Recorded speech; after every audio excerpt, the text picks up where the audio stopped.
Kali ini kita akan membahas sebuah topik yang lagi ramai ini di kalangan mahasiswa, yaitu penggunaan ChatGPT. Apakah ini sebuah solusi yang cerdas atau malah jadi jalan cerdas berbahaya bagi mahasiswa? Nah, kali ini kita akan kedatangan dua narasumber, yaitu Firdaus dari mahasiswa Politeknik Negeri Padang yang katanya pro terhadap penggunaan ChatGPT. Halo Firdaus. Halo Mbak Lydia, terima kasih sudah mengundang di podcast pada kali ini. Di sini mungkin saya bisa memberikan pendapat tentang penggunaan ChatGPT.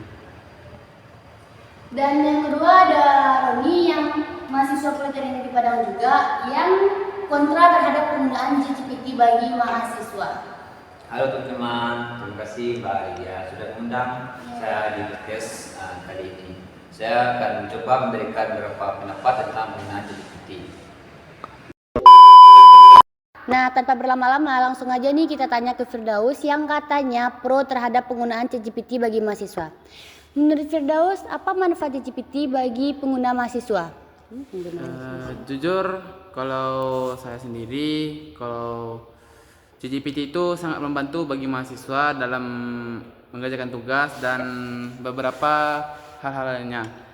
Ibaratnya itu kan ChatGPT itu kan akan jadi asisten bagi kita 24 jam. Tinggal langsung nanya bagaimana cara mengerjakan berbagai tugas.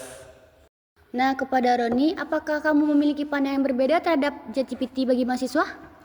Tentunya Mbak, saya memiliki pandangan berbeda itu kontra terhadap penggunaan ChatGPT bagi mahasiswa. Karena menurut saya penggunaan ChatGPT itu karena di situ itu ketika mahasiswa menggunakan AI itu tidak adanya proses belajar, kurangnya berpikir kritis.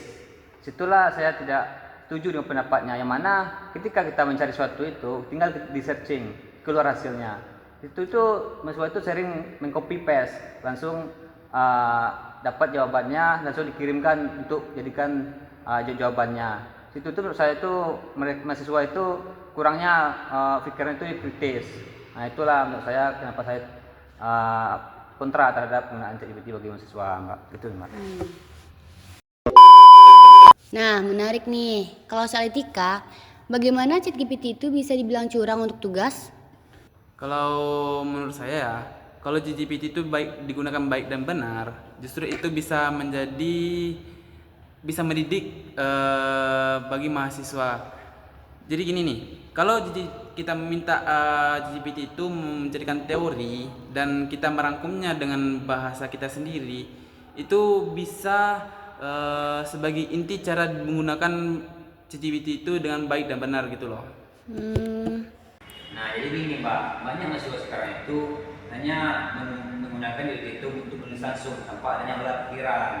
Itulah terjadinya pelanggaran terhadap akademik. Dan juga banyak dosen sekarang khawatir terjadinya plagiarism terhadap ChatGPT tersebut. Karena mahasiswa itu hanya mengcopy paste tanpa adanya olah pikiran mereka. Mungkin itu Bang Firdaus menurut saya. Nah, kalau menurut kalian, apa peranan kampus dalam menyikapi masalah penggunaan AI ini?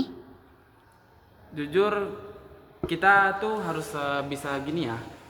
Kita nggak boleh stuck di sini aja. Dunia tuh udah berkembang, jadi kita tuh harus beradaptasi dengan penggunaan AI ini gitu loh.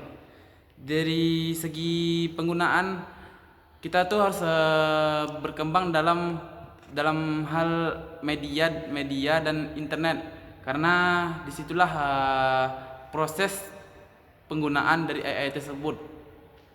Itu mungkin menurut saya, Mbak Lydia. Kalau menurut saya Mbak Lydia, memang saya setuju soal edukasinya AI itu, tapi harus ada batasannya Bang Firdaus. Yang sampai mahasiswa itu AI ini dijadikannya untuk membuat TA atau menjawab soal ujian. Kampus harus punya sistem deteksi atau aturan yang jelas supaya AI ini tidak digunakan oleh mahasiswa ke ranah tersebut untuk membuat TA atau menjawab soal ujian. Itu Bang Firdaus. Baik, sebelum kita akhiri, apa harapan kalian pada penggunaan ChatGPT di dunia perkuliahan ini? Mungkin menurut saya berharap mahasiswa di era global yang sekarang bisa memanfaatkan ChatGPT itu sebagai alat bantu dalam mengerjakan sesuatu.